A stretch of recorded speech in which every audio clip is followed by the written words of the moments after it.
Response? देखिए, मेरी जानकारी में दिल्ली और देश के अंदर इस मामले में 1000 से भी ज्यादा रेड हुई हैं और कहीं भी अब तक मेरी जानकारी में तो नहीं आया, आपकी जानकारी में तो बताइएगा, कहीं भी 1 रुपया, कहते हैं ढेला भर भी ईडी जो है आम आदमी पार्टी के किसी भी नेता से आज तक कनेक्ट नहीं कर पाई है, किसी भी नेता से नहीं कर पाई है। एक की बात नहीं कर रहा हूं मैं, किसी से नहीं कर पाई है। जो इस बात का सबसे बड़ा प्रमाण है, अगर कहीं होता तो पब्लिक डोमेन में होता, एफिडेविट में होता, कोर्ट के अंदर होता, कहीं भी मनी ट्रेल जो है अभी तक स्टैब्लिश नहीं कर पाई है भारतीय जनता पार्टी। लिहाजा ये अब धीरे धीरे स्पष्ट होता जा रहा है कि भाजपा का 2024 के चुनाव को लेकर जो भय है उसका आकार बढ़ रहा है। जैसे जैसे आकार बढ़ेगा, बौखलाहट में, घबराहट में, अहंकार की पट्टी बांधकर भाजपा ऐसी चालें चलेगी, सोर्सेज से खबरें प्लांट करवाएगी। लेकिन लब्बो लुआब ये है सारी बातों का, वो ये कि भाजपा 2024 की हार को लेकर अब आश्वस्त है। उनके जितने भी 3-4 दर्जन घटक दल हैं, उनके खिलाफ देश की जनता एकजुट हो गई है। संजय सिंह के यहाँ 8 घंटा रेड पड़ी, एक कागज का टुकड़ा ऐसा नहीं मिला जो बताए कि संजय सिंह इस केस में कहीं से भी इन्वॉल्व हैं। आधारहीन गिरफ्तारी का क्या मतलब होता है?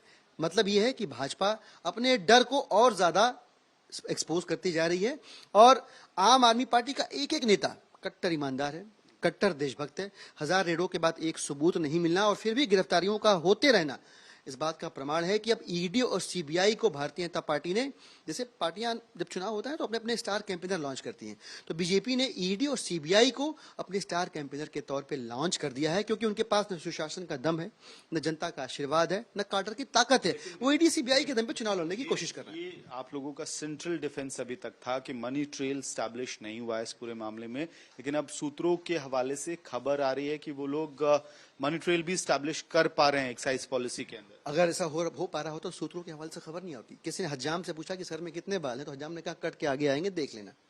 तो हाथ कंगन को वारसी किया, पढ़ लिखे को फारसी किया। मोटी बात यह है कि अब भारतीय जनता पार्टी के पास जब कुछ नहीं बचा, जब वो तोड़ नहीं पाए, जब वो खरीद नहीं पाए, तो ईडी सीबीआई जो ऑलमोस्ट नहीं बल्कि 100% में कह रहा हूं मैं, वो उनके अनुषांगिक संगठन बन चुके हैं, उनके फ्रंटल ऑर्गेनाइजेशन बन चुके हैं।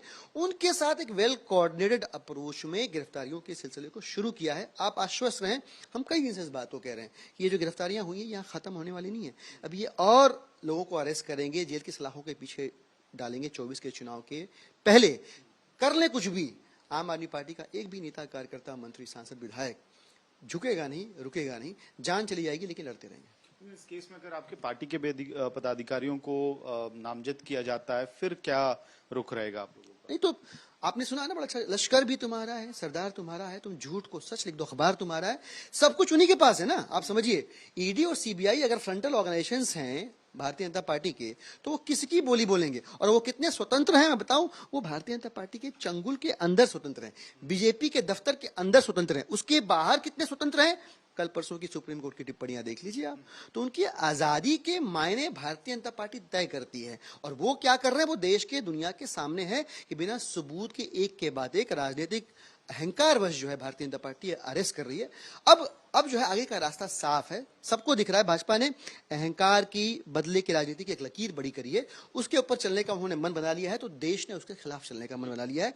इसी बात को भाजपा समझ के बौखलाहट में सारी हरकतें कर रही है। आखिरी सवाल सर, आज बीजेपी के दफ्तर का घेराव की भी कोशिश करेंगे आप लोग? जी बिल्कुल, उसी कोशिश में हम यहाँ से 2-3 बातें स्पष्ट करना चाहते हैं। एक तो ये कि ईडी, सीबीआई और भाजपा ये सब भाई भाई हैं, एक तो ये, और दूसरी बात कि आधारहीन संजय सिंह की गिरफ्तारी हुई है, उनको रिहा करा जाना चाहिए।